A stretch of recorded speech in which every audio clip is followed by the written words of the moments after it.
një deklaratë të tillë, se sa të pretendosh se një shtet që në 12 vite administron 67 miliard euro buxhete, të deklaroj se nuk ka ilaçe se të smurt janë shumë, është absolutisht një lloj si të firmos me dorë dënim në tyre kapital. Është papërgjegjshmëri ekstreme dhe krim kundër njerëzimit. Dhe duhet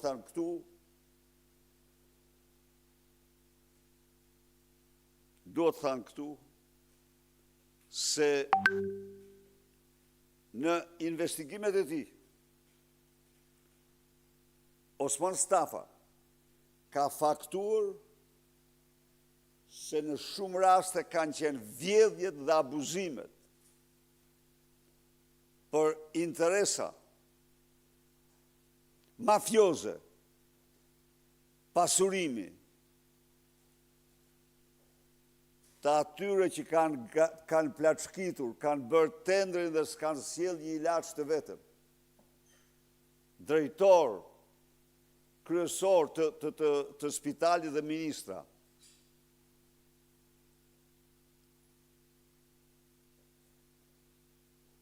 Ka ndodhur krime të rënda në 32 vjetë, por unë garantoj shqiptarët se krimi më i shëmtuar i 32 viteve ka ndodhur në spitalin onkologjik të Tiranës dhe të Republikës. Nuk kanë munguar ilaçet, nuk është e vërtet, edhe një herë them, në mënyrë absolute, nuk kanë munguar për para ilaçet. Jo. Nuk bëj fjalë që do sillej çdo ilaç i domosdoshëm për jetën. Ju informoj se jo ilaçet për këtë sëmundje, por qeveria më parë ka sjellë të rimbursueshme Exaden. Exade është një preparat që përdoret tek të smurt me talasemi, i cili i shpëton ata nga përdorimi i injeksioneve të vazhdueshme në abdomen, në bark. Pra, Exade nuk ishte një ilaç jetik, se s'mund të diskutohej, po ishte një ilaç i cili ndryshonte shumë jetën e djemve dhe vajzave të reja. Ishte jashtëzakonisht i kushtueshëm. Por e kemi marrë. Nuk mund të konceptohej të thuaj të smurve se nuk marrim, nuk blejmë dot ilaçet bazë të mjekimit të këtyre smundjeve. Përveç kësaj, kjo dramë e tmerrshme që është luajtur dhe zhvilluar në pavionet e spitalit onkologjik, ka dhe një shkak të dytë. Mafja, nushi doshi, që ngërtheu të gjithë tregun, për zuri një nga një, të gjitha kompanitë e mëdha, europiane dhe botërore që kishin zyrat në Shqipëri, për produktet e tyre, në kohën kur ligji nuk lejonte tregtimin e asnjë ilaçi që nuk tregtohej në 2 vende anëtare të Bashkimit Evropian. Pikërisht për të patur siguri të plot në veprimet e tyre.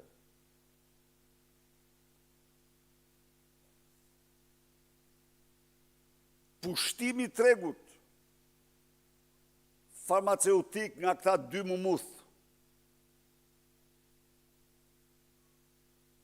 të lidhur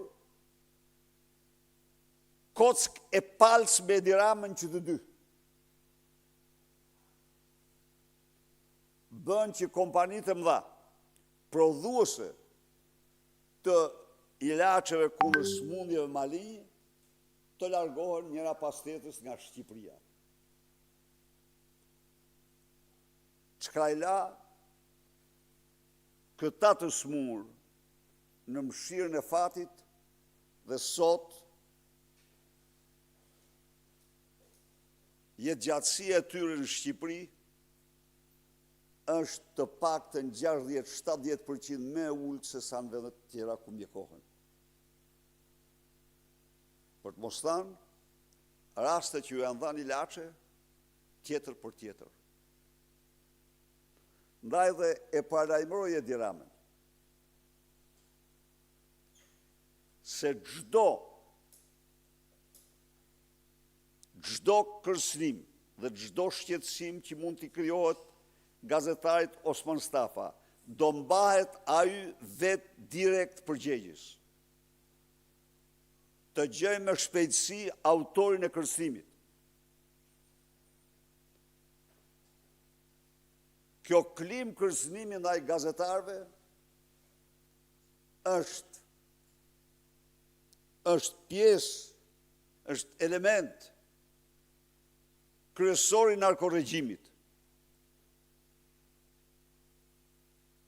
Mos harroni se një kolegi juaj u rrëmbye në mes të bulevardit, nga Altin Troplini, nga poja i Skapit, që sot flet në Durrës, thuju dursakëve, pse lirovet, pse mbajtën në xhep mandat arresti e Elvis Doçit. Se pashtu duar se po fliste në Durrës, thanë, pash një titull. Thuju dursakëve, krijon një klim, ndjek Edi Ramën, me klim terrori ndaj gazetarëve.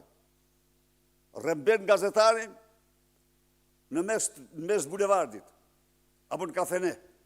Pse? Sepse kishte video për Edi Ramën në dokumentat e tij. Dhe në çdo dalje do thoshte që kemi presione, edhe rrjeshtonte edhe gazetarët në presione. Cili gazetarët ka bërë presion për një kriminal t'y pathuj pak? Apo e qurën presion se kur denoncojnë dyshimet lidhjet e tua me krimin dhe lidhjet e tyre me krimin dhe këto i quajnë presion ata. Pra, një klim mafioze. Të njëjtën gjë ka bërë me Syrin, me Lapsin. Kur Lapsi publikoi të dhënat, listën e patronazhistëve, shtriu harxhart e tij të krimit mbi Lapsin. Pra, kjo është një klim në narkoshtet. Dhe kësaj klime i prin, e frymëzon, e udhëheq Edi Rama. Ndaj dhe i kërkoj me urgjencë të gjej autorin që ka kërcënuar gazetarin Osman Stafa. Se për Ranuçin po e gjejnë, u arrestuaj në Dubai, e morë vesh sinemati. Po ajo është tjetër, antimafia italiane është tjetër. Dhe pritet të zbardhet e gjithë skema, sepse u kërcënue. Si u hull makina ner, gazetarit ku aty afër po kalon të vajza e tij.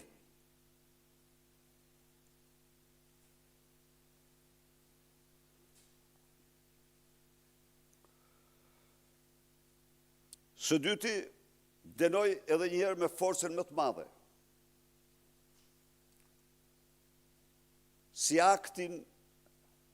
si një akt të mirëfillt antikushtetues, ndërhyrjet brutale të Edi Ramës në gjykatën kushtetuese për mbrojtjen e vetes vetë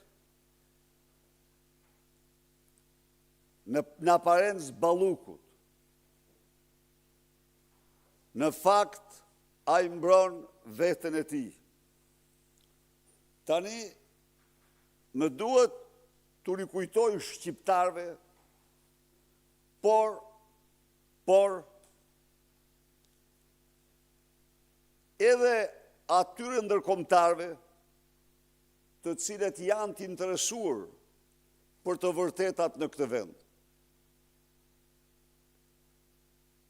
Në vitin 2011, në dhjetor të vitit 2011, apo, në fillim të janarit, pas një video të publikuar të manipuluar nga Edi Rama dhe Filip Çakulli, në të cilin Mirëfallço akuzonin Ilirmetën për